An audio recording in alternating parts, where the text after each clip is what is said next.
Ассалаумағалейкум. Армысыздар ағайын. 31 араның тікелей эфирінде информ берушілермен бірге Лимара Салих. Және саламат Омаш. Назарларыңызда бүгінгі күннің басты жаңалықтары.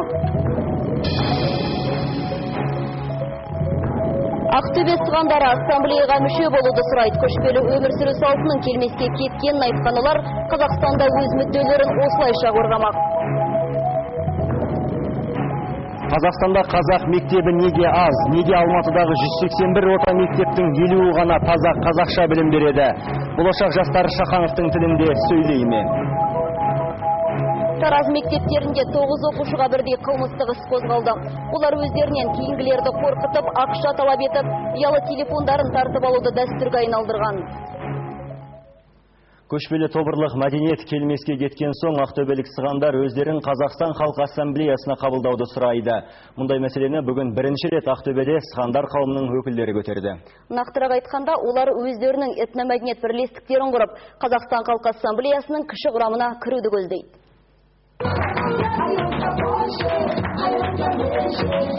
Ақтөбе қаласында сығандардың өз есептері бойынша 200-ге жоқ өкілі тұрады. Бүгінде бұл диаспора бірігіп, өздерінің бірлестігін құруды армандайды. Сонымен қатар тобырларын заңдастырып, Қазақстан халқының бір бөлшегі болғысы келеді екен. Себебі көшіп қонып, әр жерді мекендеп жүру өмір салты бұрынғы заманда болған. Қазіргі сығандар шатырларда емес, кәдімгі пәтерлер мен коттедждерде тұрады. Ал сығандардың өздері болса, тобырларын заңды ету идеясы билікке жақындауды қалағандықтан емес, тек салт дәстүрді сақтап, бірігіп бір-біріне көмек қолын созу қажет екен айтады.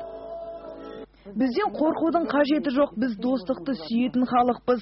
Ассамблеяның кіші құрамына еніп, тек мәдениетіміздің сақтап қалуын қалаймыз. Сығандар бірлестіктерінің жарғысын дайындап, тіпті өздерінің халықтық ансамбльдерін құрып үлгеріпті. Жақында бұл делегация Ақтөбе облысына қарасты кіші ассамблеяның атқарушы хатшылар алқасы қабылдауында болып қайтты. Жергілікті билік жаңа мәдениеттің құрылуына қарсы емес, сондықтан олар сығандарға жұмыс істесін деп достық үйінде бөлме беріпті. Закон об ассамблее народа Казахстана.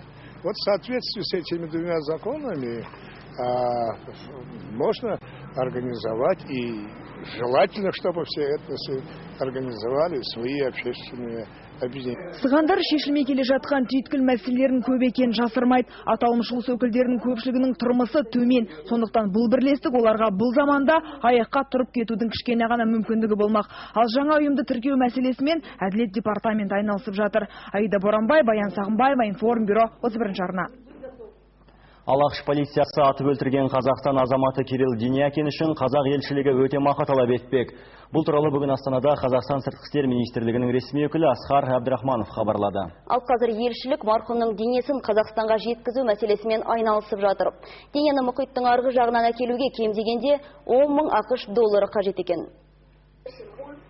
26 жастағы Кирилл Денякин Work and Travel бағдарламасымен ақшта жүрген. Бұған дейін хабарланғандай, сәуірдің 20 күні ақштың Портсмут қаласында аспазшы болып жұмыс істеп жүрген Денякинге полиция қызметкері 6 рет оқ атқан.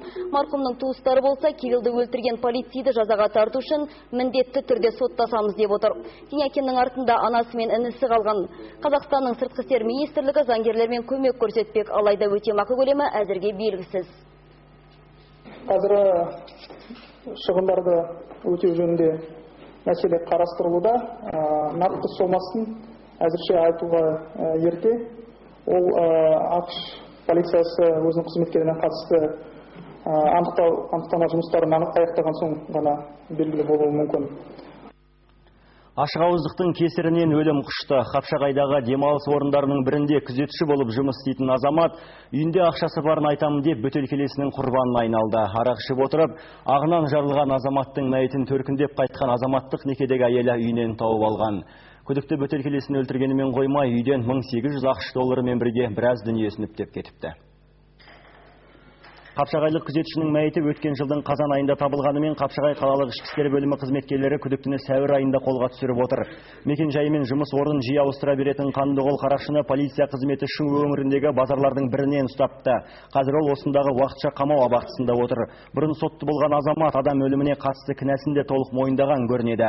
Ал ащы судың кесірінен қол жұмсадым. Ал ақшасын полициядан қашып жүргенде керек жарағыма жұмсау үшін алып кеткем деп ақталатын көрінеді.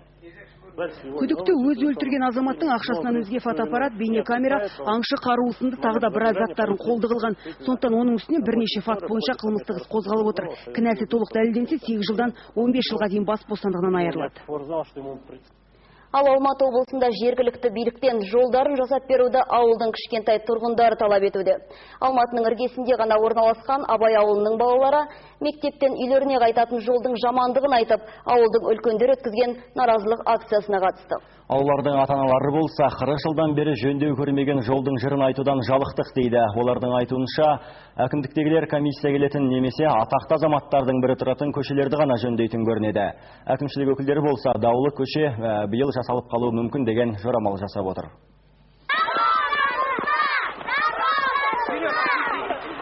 Бүтін жері жоқ, жаңбыр жауса, көлшігі көп жаман жолдың азабынан әсіресе Абай ауылының кішкентай тұрғындары құтылғысы келеді. Олар оқитын мектептің дәл алдында жатқан жолдың жөндеуі әлде қашан кетіп қалған. Тіпті дәл осы көшенің бойында тұратын балалар болса, қиюы қашқан көшенің қағидасына бағынғысы жоқ, шұңқыры көп жолда роликтерімен жүйткігісі келеді. Бірақ ойын баласының бұл арманы әзірге орындалмай тұр. Мен мына жолда роликте болмай, менің ойнайтын жерім жоқ. Жол жаман. Ал ауылдың үлкендері болса, балаларының денсаулығын алаңдаулы. Ойын баласын үйде қамап ұстау қиын дейді. Ойнамақ түгілі қыс мезгілінде мектептен қайтқан балалардың көктайғаққа құлап мертігетіндіктерін айтып шағында. Балалар құлайды, аяқтары, қолдары сынады, қыста тайып жығылады. Не деген сұмдық бұл? Мен қазір дәрігердің қабылдауынан келем. Денсаулығым көп жүре қоюға жарамайды. Таксиге үйге дейін жеткізе қой десем, сіз үшін көлігімді құртар жайым жоқ деп, алыстан тастап кетті. Енді міне қаңғысымым көтеріліп, үйге әрең қайтып барам. Школы с той стороны люди. А с этой стороны не люди, с этой стороны не дети, что ли? Всего там 50-60 метров. Годами не делает. Тұрғындарды жергілікті әкімдіктің көшелерге жөндеу жұмыстарын жүргізерде өздерін алалайтындықтары да алаңдататын көрінеді. Бізге ешкім қарамайды. Ана комиссия келетін, школға комиссия келетін жақтарды жасайды, екі көше. Бері қарасай ешкім жоқ. Мына жерде дегенменен жағы балалар оқиды ғой. Балалар бәрібір ғой, балаларға школдың ар жағында тұрған балалармен бер жағында балалар, бала деген сол балаларға да қарамайын жерде суға түсіп жатар. Ракизов Хамид умер, начальник он торговой палаты был. Да. Когда он умер, в тот день сделали дорогу.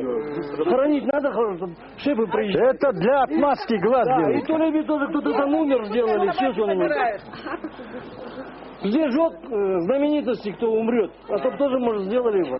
Алайда әкімдіктегілер тұрғындардың бұл пікірін жоққа шығарып отыр. Ешкімді де алалап жатқанымыз жоқ дейді. Бірақ даулы жолдың мәселесінің қашан шешілетінін нақты айтпады.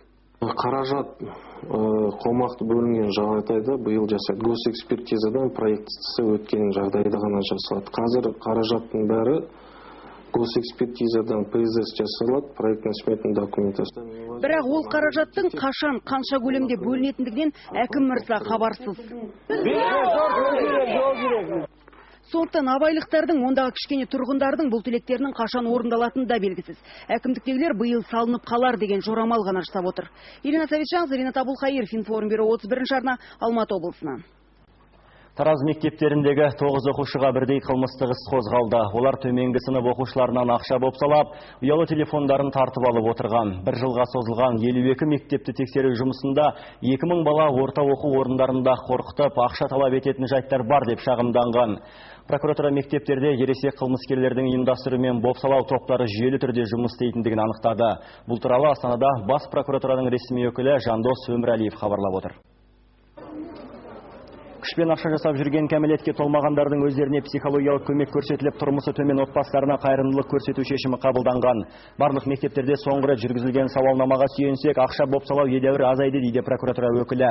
Оның Тараздан басталуы бұл қаладағы шағымдардың бәрінен көп болу екен. Ал алматылық арнайы ұйымдар ата-аналар мен мүдделі тараптарды осы мәселені талқылау үшін алдағы сенбі күні Лермонтов театрында өтетін жиынға шақырады. Енді осындай тексерістер Қазақстанның барлық аумақтарында жүргізілетін болады.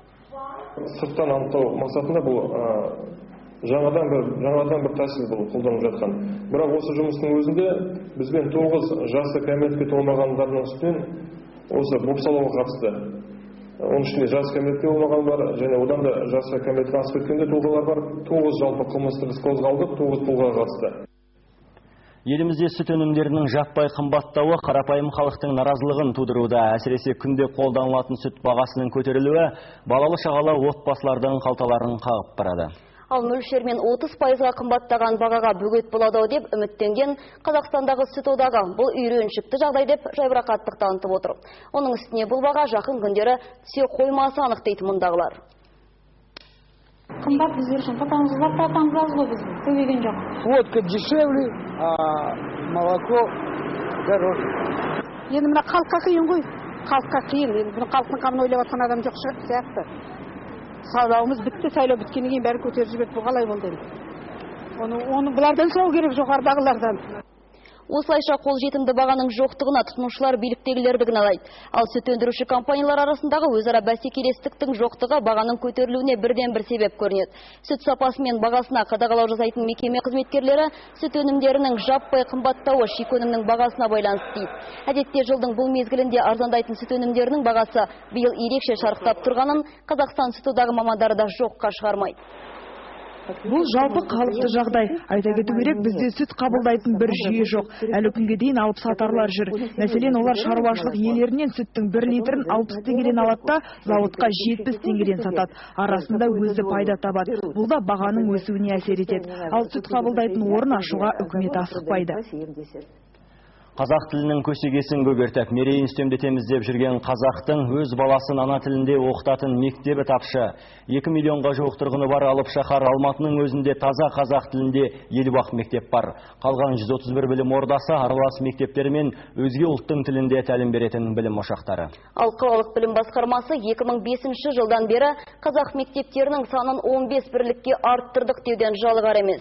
Алайда білім ордасына әзер сыйып, 3 ауысыммен оқып жүрген оқушылар жағдайы ақжағалыларға беймәлім сыңайлы. Толығырақ келесі бейнематериалда. Ұлтсыздану 3 ғасырлық жолдан өтті ирелең. Сондықтан да елімізді орыс тілі билеген. Егемендік алдық дедік, арманға қол салдық дедік, ұлт тізгінін баяғыша орыс тілі сөйлеген. Ана тіліміздің атасына айналған Мұхтар Шаханов биліктегі алыптардың тілге жасаған қастандығын аналайды. Басшылардың орыс тілін үстем етіп, мемлекеттік тілге пішайман болуынан шошынады. Болашақта қазақ баласы ана тілінен жаңлама деп қорқады. Астанада оқитын қазақ балаларының 47% тек қана орыс мектептерінде оқиды. Масқара емес пе? Қазақ бүлдіршіндерінің өз ана тіліндегі мектепке жармай отырғандығын оқу жылының басында Алатау аудандық білім басқармасының бастығы Салтанат Досматова да айтқан болатын. Мәселен, Алатау аудандағы нөмірі 154 мектеп 960 орынға арналған, ал қыркүйекте онда қысылып қымтырылып 2400 оқушы білім алып бастаған. Тіпті 3 ауысыммен оқыған мектептер де бар екен. Қазақи аудан болғандықтан біздің ауданымыздағы қазақ мектептерінің жалпы жағдайы белгілі болғанда орын тапшылығы да бар. Мысалға 7-8 сыныптар А, Б, В, Г, Д, Е, Ё, Ж, З, И, К, Л, М болып кете береді. 12-13 сынып. Басқарма бастығы айтып отырған сынып саны аудандағы нөмірі 26 мектепке тиесілі. Яғни алфавиттегі 11 әріппен белгіленген бұл цифр осы мектептегі 7 сыныптардың саны. Ал Алматы қалалық білім басқармасы бұл жұмыстар жүйелі түрде өзінің жалғасын табуда деуден жаңылар емес. Қалалық мәслихат депутаттарымен кездесіп, білім беру жүйесінде атқарылған жұмыстары туралы баяндама оқыған басқарма басшысының артынан қуып жүріп, сұхбатқа әрең көндірдік. Бір сұраққа жауап беріңізші, бір сұраққа ғана. 2005 жылы 35 мектеп болатын. Сондықтан ал бүгінгі күнде сол 15 бірлікке артып тұр. Жыл сайын ашылып атқан мектептің барлығы тек қана қазақ тілінде.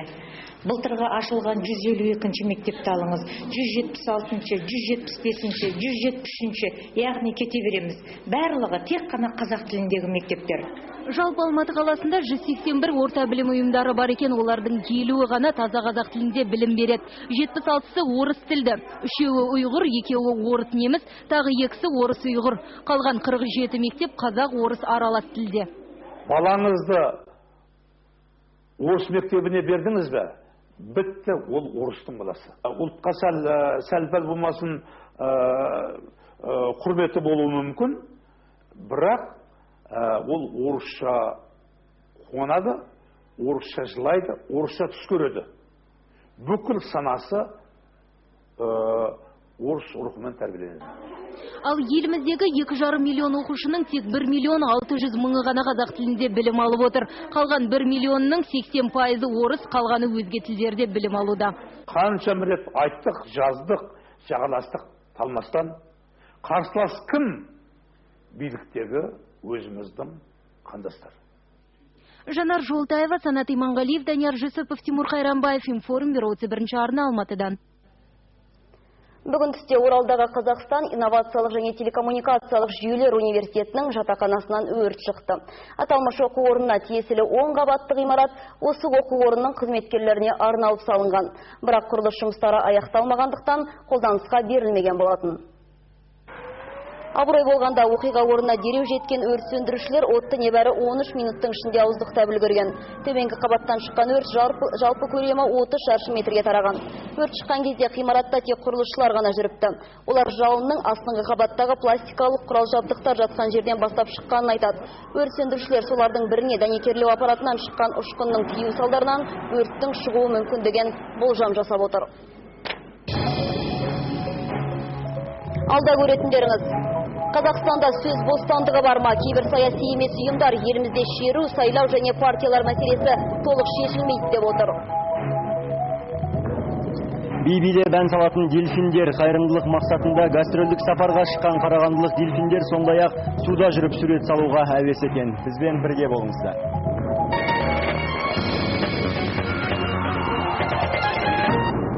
Наверняка у каждого из вас есть свой секрет приготовления самого популярного праздничного салата, который принято называть оливье. Главные ингредиенты все знают как таблицу умножения. Но формула успеха – это правильная заправка. Мой выбор – только вкусный и качественный майонез. Майонез «Три желания». Проверено со вкусом. Евразиялық банктың төлем карточкалары оңай, сенімді, ыңғайлы. Айтпақшы, бұл сәнді де. Карточканы қабылдауға мүмкін, ал қолма-қол шатыстырмашы.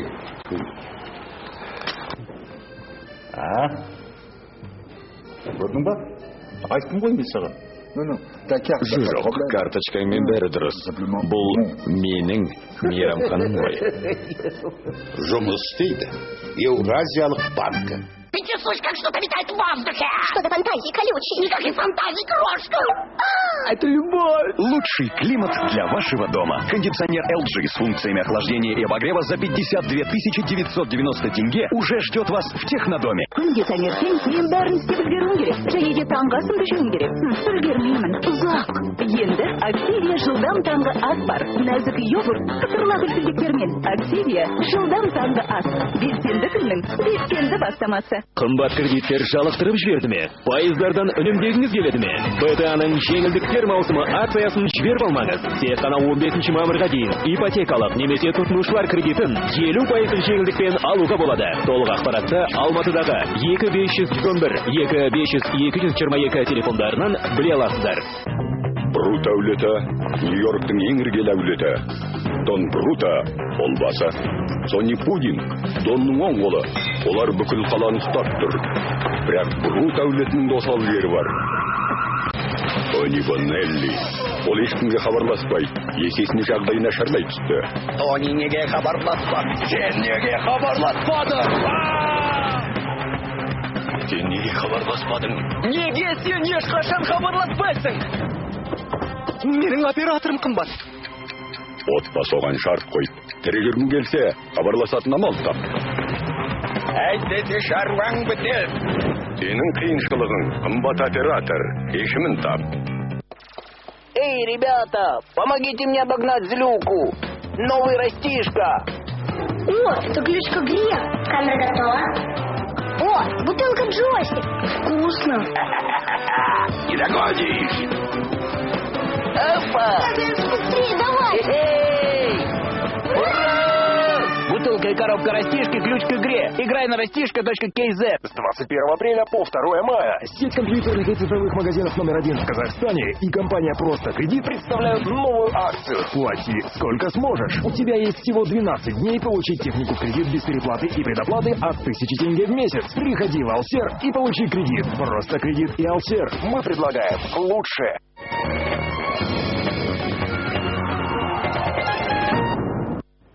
Хабарны жалғастырамыз. Кейбір үкіметтік емес ұйым өкілдері Қазақстанда сөз бостандығы, шерулер, сайлау және партиялар мәселесі толық шешілмеді деп отыр. Осыған қарамастан, Қазақстан адам құқықтары жөніндегі біріккен ұлттар ұйымының 121 ескертпесін орындапты. Бұл туралы Астанада азаматтық және саяси құқықтар жөніндегі халықаралық отырыста хабарланды. Толығырақ Астанадағы тілшіміз Бауыржан Шаяхметтің бейнематериалында. Адам құқығын қорғаушылар адал сайлау, әділ сот, еркін бақ, еркін шеру өткізу мәселелері толық шешілсін деп отыр. Сондай-ақ олар жұрт тегін медициналық қызметпен қамтылып, тегін білім алсын, мүгедектер мен қарттарға лайықты зейнетақы, ал ана мен балаға лайықты өтемақы берілсін дегендей қосымша талаптар қойған. Ең бірінші сөз бостандығы болмайды, митингке свобода болмайды, бізде ештеңе де болмайды. Кімнің айтқаны бар ғой, дайте мне точку опоры, я переверну земной шар деп. Ал мемлекеттік орган өкілдері керісінше Қазақстанда адам құқығы саласында атқарылып жатқан жұмыста ілгерілік бар дейді. Мысалы, Біріккен ұлттар ұйымы былтырғы жылдың басында Қазақстанға адам құқығы саласында бойынша өзгерістер енгізу қажет деп Қазақстанға 128 ескерту жасаған. Бүгін хабарланғандай, олардың басым бөлігі орындалды. Тек гейлерге арналған 7 ескерту Қазақстан менталитетіне сәйкес келмейді деген себеппен ескерусіз қалдырылған. Әртүрлі қысымның әртүрлі НПО-ның өз көзқарасын барлық мемлекетке сай деп айтуға ол да қиын. Онда бірақ біз олардың пікірлерін қазір тыңдап отырмыз, оның агнесін реттелетін жағдайларын реттеп отырмыз. Ал қарапайым халықтан омбудсменге адам құқығы саласында жыл сайын 3000-ға жуық шағым түседі. Әзірге омбудсмен тұрғындардан түскен шағымның тек 30%-ын қанағаттандырып келеді. Негізінен қазақстандықтар шағымдарының 1/3 бөлігінде сот органдарының шешіміне наразы. Оның сыртында жұмыс берушілер адам құқығын бұзды, еңбекақы мен зейнетақы кеш берілді, түрмелердегі жағдай нашар деген шағымдар басым. Бауыржан Шаяхмет, Арман Бөкеев, Информбюро, Астана. Бүгін Түркістан қаласында денсаулық сақтау министрлігі мен ұлттық медицина ассоциациясының бастамасымен дәрігерлер аллеясының салтанатты ашылу рәсімі өтті. Ескерткіш қаладағы Қазақ-түрік клиникасының алдына тұрғызылды. Онда өмір үшін өз өмірін қиғандар деп аталатын тақта бой көтерген. Адам өмірімен күрес жолында құрбан болған дәрігерлердің аттары енді сонда жазылып тұратын болады дейді бастамашыл топ. Естеріңізде болса, осыдан 3 жыл бұрын оңтүстік Қазақстан облысында Қырым қанды безгегі өршіген тұста науқастарға ем жүргізген 3 дәрігер қаза болған еді. Бұл тізім болашақта да халық үшін өз өмірін құрбан еткен ақ халаттылар есіммен толығып отырмақ. Алайда ескерткіштің ашылуына арнайы келген кей депутаттар дәрігерлер аллеясына тек бақилық болған дәрігерлер ғана емес, сонымен қатар көзі тірісінде де еңбегі сіңген ақ халаттылардың есімдерін қосу қажет деп есептейтіндіктерін жеткізді. Кемшілігіміз де мүмкін шығар. Адам тірі кезде оны қадірлемейміз дағы, адам кеткеннен кейін барып ол мынандай еді, мынандай деп. Мен ойлайым, бұл әллеяда осы тірі халыққа қызмет жасап, халықтың құрметіне ел бөленіп жатқан дәрігерлердің де суреттері, портреттері осы жерге қойылатын болады келешекте. Қазақстандық мамандар заман ағымына лайық болу үшін халықаралық талаптарға сай әзірленуі тиіс. Еліміздің білім және ғылым министрлігі жоғары оқу ордаларына осындай талап қойып отыр. Студенттер мен ұстаздардың шет елде білімін жетілдіріп, тәжірибе алмасуына 3 миллиард теңге бөлінген. Бұл өзгеріс мамандардың біліктілігі төмен деп жұмыс қалудан бас тартатын шетелдік компанияларға тосқауыл болмақ. Биылдан бастап жоғарғы оқу орындары білімнің әлемдік трендіне талпынуы тиіс. Білім және ғылым министрлігі университеттерге осындай талап қойып, дербестікке жол ашып отыр. Бұдан былай мемлекет есебінен ұлттық университет студенттері семестр бойы шетелдің белді университеттерінде оқи алады. Бұл мақсатқа қарастырылған 200 миллион теңге оқу ордаларына бөлінген. Министрлік жыл соңына дейін жоғарғы оқу орны басшыларынан 350 студентті шетелге жіберуді тапсырды. Студент қай мемлекетке барады, қаржы қалай жұмсалады, ол университет құзырында. Академиялық ұтқырлыққа байланысты есепті біз ақш, Еуропа және Ресейдегі білім бағасына сай жүргіздік. Аталған 3 аймақ академиялық ұтқырлықтың нысаны болып есептеледі. Осы 3 жердегі білім алу құны мен университеттер тапсырысына сай орташа баға белгіледік. Сонымен қатар отандық жоғарғы оқу орындарының білім сапасын арттыру үшін шетелден оқытушылар шақыруға бөлінетін қаржы 10 есеге ұлғайған.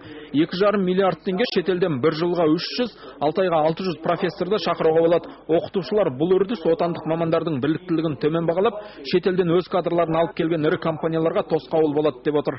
Көрсін, білсін, үлкен жаңа технологияларды білсін, үлкен ғылым мектептерден өтсін деп қазір о жағдайында осы бағытта мына министрліктен жақсы қаржылар бөлініп жатыр. Соны пайдаланып, тек қана былтыр ғана 1000-нан тарта біздің студенттер, негізінен магистр мен докторанттар шетелдік белді университеттерде өзінің тәжірибесін, біліктілігін жоғары деңгейге көтеріп қайтты деп айта аламын.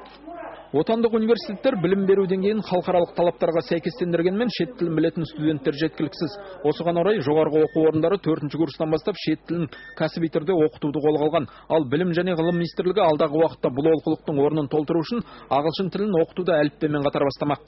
Енді бізде ағылшын тілін, шетел тілін үйрену деген ол мемлекеттік мақсат. Сол себептен бірінші класстан бастап тіл үйрететін болады.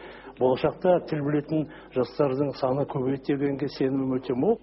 Әлемдік білім беру кеңістігіне енудің қазіргі жағдайы талқыланған жиында отандық және орта азиялық елдердің жоғарғы оқу орындары арасындағы ынтымақтастық туралы келісімге қол қойылды. Ұлан Тәліпбай, Думан Сүлейменов, Тимур Қайранбаев, Информбюро, 31-ші телеарна. Сыра ішпесе де, оның бөтелкесінің қақпағын жинау кей адамдар үшін қызықты ермек. Мәселен, өскемендік Сергей Горшковтың сыра тығынысын жинаумен айналысып келе жатқанына 20 жылдан асыпты. Және осы уақытқа дейін оның қоржынында әлемде өте сирек кездеседі деген 3000-нан астам сыра қақпағы бар. Бір қызығы, коллекционер оларды жинағаны болмаса ұрттап аузыма алмаймын дейді. Коллекционердің айтуынша сыра тығындысына деген оның қызығушылығы сонау 90-шы жылдардың басында басталған. Өйткені сол тұста сыра елімізде жанданып тұрған бизнестің бір түрі. Ал қазір 1,5 ғана болмаса, көпшілік бұл сусыннан гөрі қымыз бен шұбатты ішуді жөн санайды. Сондықтан да болар Сергей соңғы уақытта сыра тығынының санын толықтыру қиынға соғып отырғанын айтады. Оған қоса коллекцияңды өте сирек кездесетін тығынмен толықтырамын десең, Еуропаға сапар шегуіңе тура келеді. Бірақ оған қаражат жағы қыспақ қалады дейді. Сыра қақпақтарын жинайтын әлемде коллекционерлер көп, олардың басым бөлігі Еуропада тұрады. Өйткені ол жер нағыз сыра бизнесі дамыған мекен. Ал бізде менің білуімше 5 адам ғана бар. Біреуі Қарағандыда, 3-еуі Алматыда, және 5-шісі мен Өскеменде тұрамын. Ал қарағандылық биші дельфиндер қайырымдылық көрсету мақсатында арнайы гастрольдік сапарға шықты. Әртістердің өнерін өзгелерден бірінші болып өскемендік 200-ге жуық интернат оқушылары мен әлеуметтік жағынан нашар қамтылған балалар тамашалауға мүмкіндік алды. Шығыс Қазақстан облысында дельфинария жоқ болғандықтан су тіршілік иелерінің бұл қойылымы өңірлік балалар үшін нағыз шоуға айналды. Бәрінен де маған дельфиндердің құйрықтарымен доп ойнағаны ұнады. Бұндай қойылымды өмірімде бірінші рет көрдім. Өте ұнады. Аямай қол соғып мәз болған балалар сан түрлі трюктерде өздері орындаған дельфиндердің өнеріне тәнті болғандарын айтады. Мәселен, Лента есімді дельфин тек билеп қана қоймайды. Сонымен қатар әуезді ырғаққа қосылып ән салып, сурет салады екен. Ұйымдастырушылардың айтуынша, бұл әлеуметтік жағынан нашар қамтылған отбасы балалары мен балалар үйінің тәрбиеленушілеріне көрсеткен аз да болса көмектері болмақ. Өз сапарларын Өскеменнен бастаған биші дельфиндер енді еліміздің өзге өңірлеріне де сапар шекпек. Еліміздегі жоғары оқу орындарының түлектері жұмыспен қамтамасыз етуге кірісіп кетті. Абай атындағы Қазақ ұлттық педагогикалық университеті биыл бітіруге тиіс 4000-ға жуық студенттерін жұмыспен қамтамасыз ету мақсатында жас түлек 2011 бос орын атты жәрмеңке ұйымдастырды. Оңтүстік Қазақстан облысынан, Алматы облысынан, көптеген басқа да аудандық бөлімдерден өкілдерін шақыртып отырмыз. Шамасы келгенше барлығы балаларды жұмысқа орналастыруға тырысып жатыр. Бейсенбіге кеткен ақпараттар легі осындай. Алда жарнама және ауа райы мәліметі келесі кездескенше. Аман сау болыңыздар.